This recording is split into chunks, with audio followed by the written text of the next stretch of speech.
gentlemen, here she is, wearing the coolest, most colorful outfit I've ever seen. Ladies and gentlemen, Connie Dieken.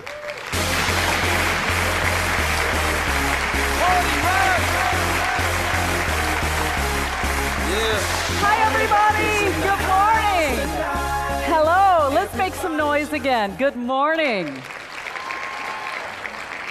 I'm here today because I'd like to spark a transformation on how you experience 3 words. Just be yourself. Every time you face the unknown, someone feeds you this tired old cliche, just be yourself, like popping a pacifier into your mouth. Haven't you secretly wondered if just being yourself was really enough? I know I have. I'm feeling that right now. I believe just be yourself is incomplete advice if you want to be successful in today's marketplace. Well-meaning, but inadequate. It begs for more substance and measurement, because what the world is really telling you is be yourself, but measure up.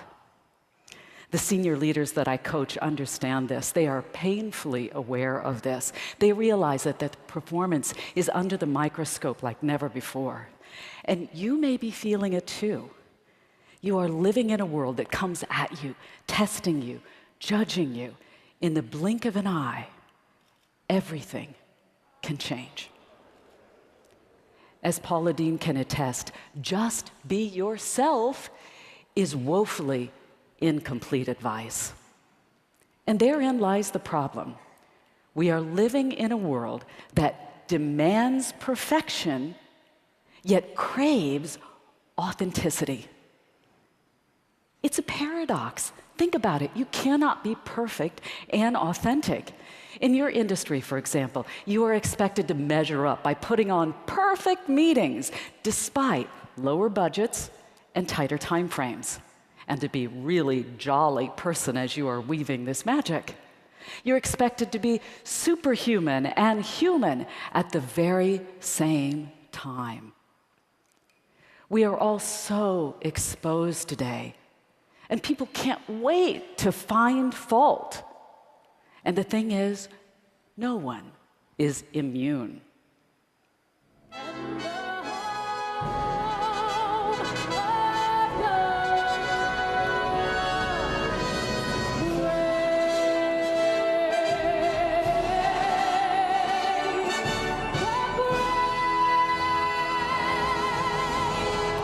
Now listen to this part. She was clearly having some sort of audio problems. You could see she pulled out her earpiece at one point during singing, but you would not have known from her performance that she was struggling on any level. Men never know when women are faking it, do they? Beyonce said that she lip-synced because she is a perfectionist, and she didn't want to mess up during such a momentous occasion. I don't know about you, but I have struggled with this authenticity and perfection trap for years. Any perfectionists in the room? Oh yeah, I would think so here. As you can imagine, being on television meant facing a lot of criticism. Snipers were everywhere, tossing verbal grenades. They sent me letters and emails like, "Your butt looks fat in those pants," or "You really shouldn't wear that color, honey, it drains your face," or "Your hair is ugly."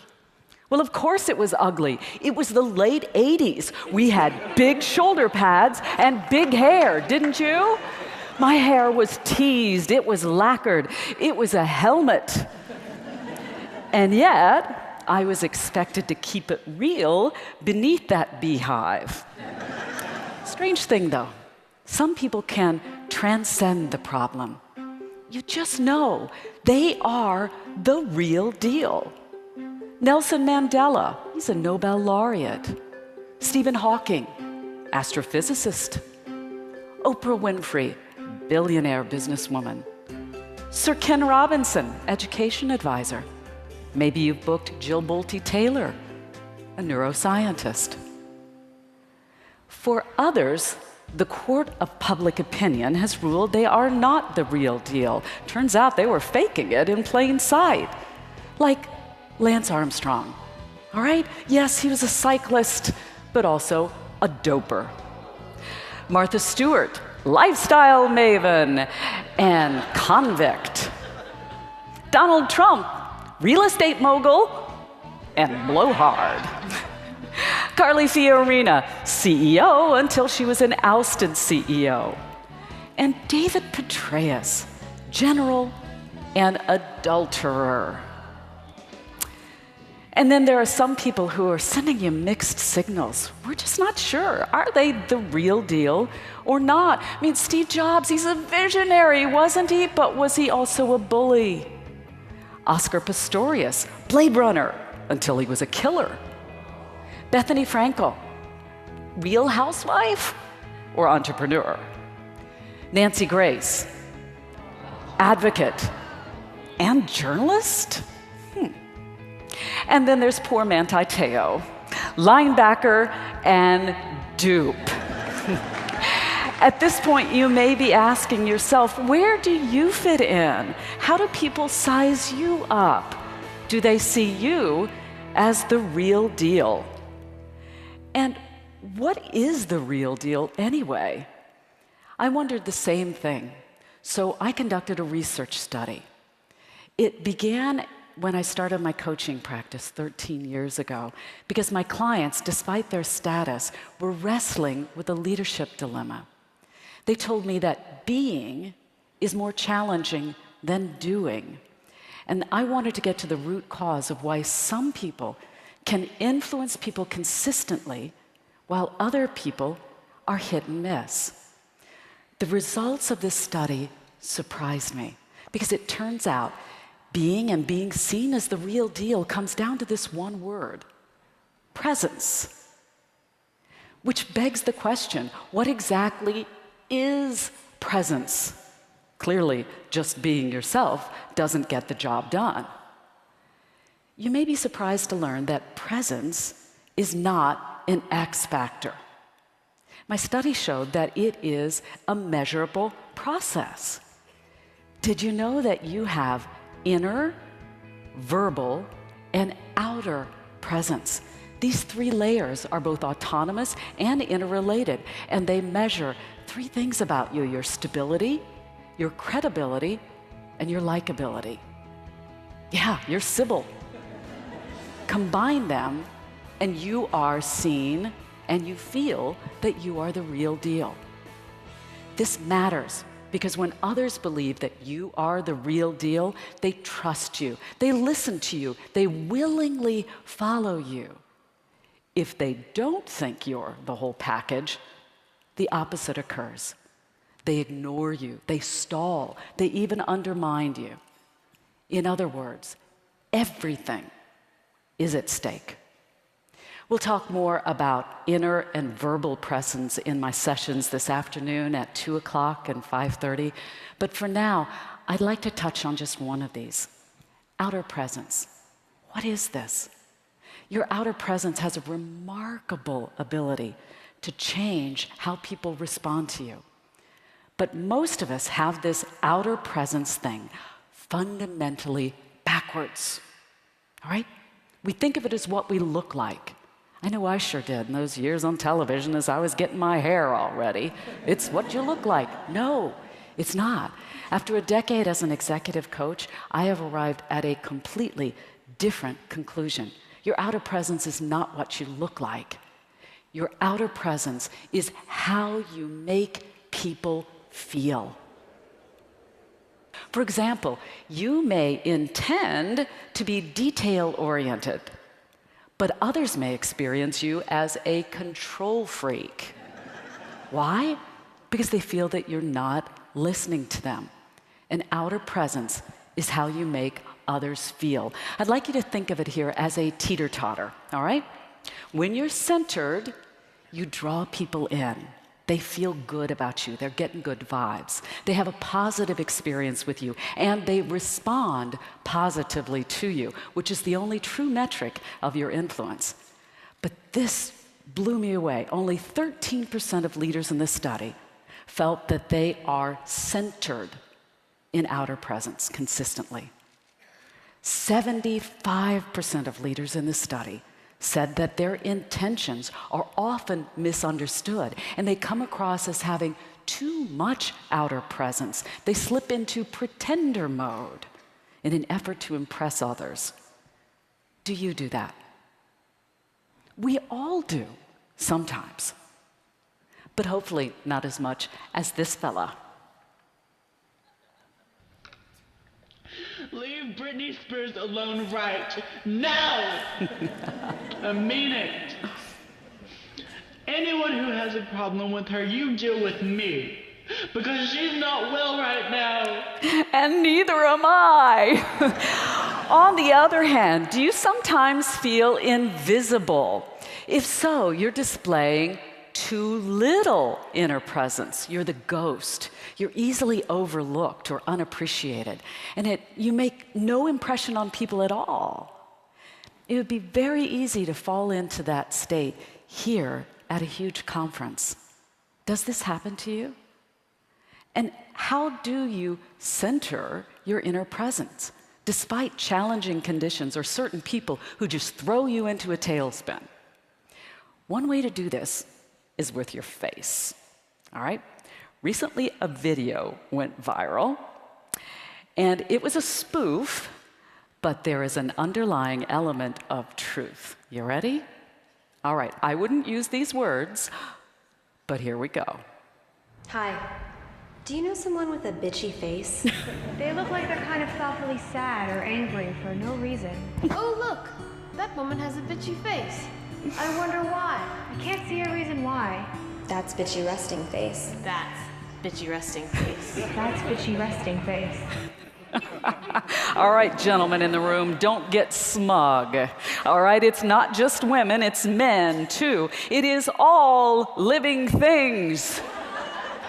My point is, you do have a resting face, and sometimes you are grumpy cat. Actually, most of the time, other people experience you as grumpy cat. If people frequently say to you, "What's wrong? Is everything okay? Is something wrong?" If you get asked that question a lot, you have this problem. Your resting face looks like you smelled something bad. And bad news, the older you get, the grumpier looking your face gets as it falls to the floor. So there is a solution, all right? It is simple physics. Let me explain. Did you realize that you have 80 muscles in your cranium? And the way you position 2 of them can completely transform your outer presence. These 2 muscles are called your levator labii muscles. They connect your mouth to your eyes, all right? You can see them up there, but what do? Lots of my clients have this problem with these muscles here, and people are misreading their vibes. They put with them the wrong intention. So I show them what I call the magic move, and I'd like to show it to you now. You ready? Okay, all right, the magic move. Take your index fingers, all right, and place them on the outside of your lips, right here. Okay, now, here's what I need you to do. Pull them up until your eyes are engaged. All right, now let go of your fingers, because you'd look awfully silly if you walked around like this all day. All right, so take them down. Now, your crow's feet should show, except for you young people who don't have crow's feet yet. All right, yeah, well, you will. All right, voila, you all have happy resting face. You look like you care, even if you don't. And that, my friends, is what I call the magic move. It's not a fake plastered on smile. How's this working for you? People know when it's not you have a disingenuous smile, right? And it works against you. But it's also not grumpy face. It's just pleasant. Now, you may be wondering, why does this matter, Connie? Because of the psychological principle of reciprocity. What we have learned is that there are mirror neurons in your brain, and people will give back to you what they feel you are giving to them. So now that we're all making the moves on each other, I'd like to challenge you. The real deal is inside of you, just waiting to show up. You are the real deal. The key is to stay centered, consistently, not episodically. I know it isn't as simple as it sounds. I know because I've experienced this firsthand. I have to balance myself every day. But I promise you that showing up as the real deal is worth the effort. It's liberating. Your clients want you to be the real deal. Your industry here in this room needs you to be the real deal. Most important, you want to be the real deal. There are real deal ribbons for you outside, and I hope that you will proudly display them on your badges. Thank you, MPI. It is such an honor to be here. Thank you, everybody. Thank you. Connie, how are you? I'm Connie, good. other hand, everybody. Oh, thank you. Thank you very So, much. Connie, I have a question for you. Okay. And I know lots of people probably have questions. It's such a great presentation. But I'm thinking about if I'm out there and I'm bridging the gap between, let's say, a vendor and an executive and this person and a budget and a crew, and I want to be my authentic self and have that presence. But at the same time, I don't want to come off like I used to be a control freak, just so you guys know. I'm a recovering control freak. Who in this room's a control freak or been labeled one? No one's going to raise their hands. Yeah, of course not. Who's detail-oriented?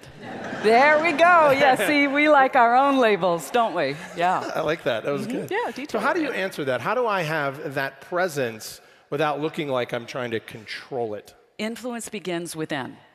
And so we need to center ourselves. And most of us think that we can just handle things as they come. If we are not centered ourselves, then the words come out wrong. So it begins with that inner presence where we just say, I'm not going to get too anxious about this, nor too narcissistic, which are the two sides. I'm going to stay centered in myself, and then the words come out right so that people are not misunderstanding you. See, verbal presence, if you'll think of this as a transfer mechanism, transferring those great ideas in your head to other people so they don't misunderstand them. And then your outer presence, other people will experience you the way you intend. So it starts on that anchor of inner presence. And do you have, just one final thought, do you have like a go-to thing that you do? So you're about to go into a situation like that. What is your sort of grounding and centering? The first thing I do is I have to realize, what is it that throws me off center? And I'm asking you to think, what is it that consistently throws you off center? Is it a certain person or a certain situation? Prepare for that.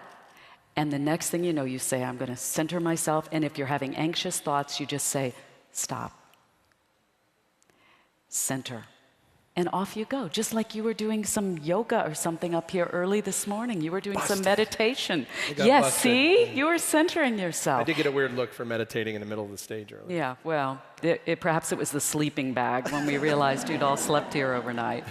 So it's so good to meet you. Thank you. And you Great did a great to job. meet you, Another too. hand for Connie. Thank you, everybody. Thank you.